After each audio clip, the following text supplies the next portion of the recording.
আসসালামু আলাইকুম রহমতুল্লাহি ওয়া বারাকাতুহু। আলহামদুলিল্লাহি ওয়াহদাহ ওয়াসসালাতু ওয়াসসালামু আলা মান লা নাবিয়্যা বা'দাহ। মুহতারাম দোস্ত, আজকে আমি আপনাদেরকে লা ইলাহা ইল্লাল্লাহর ফজিলতের হইতে একটি ফজিলত বলবো। লা ইলাহা ইল্লাল্লাহর ফজিলত অনেক বেশি। এক হাদিসের মধ্যে এসেছেন, আফজালু যিকরি লা ইলাহা ইল্লাল্লাহ, সর্বত থেকে উত্তম জিকির হলো লা ইলাহা ইল্লাল্লাহ।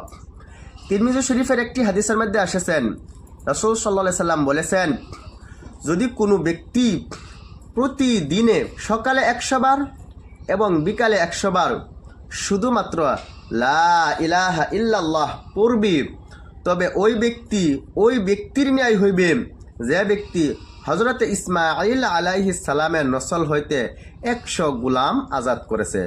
অর্থাৎ লা ইলাহা ইল্লাল্লাহ পড়নেওয়ালার ব্যক্তির সওয়াব ইসমাঈল আলাইহিস সালামের নসলের 100 গোলাম আজাদ করনেওয়ালার সওয়াবের সমান সমান হবে।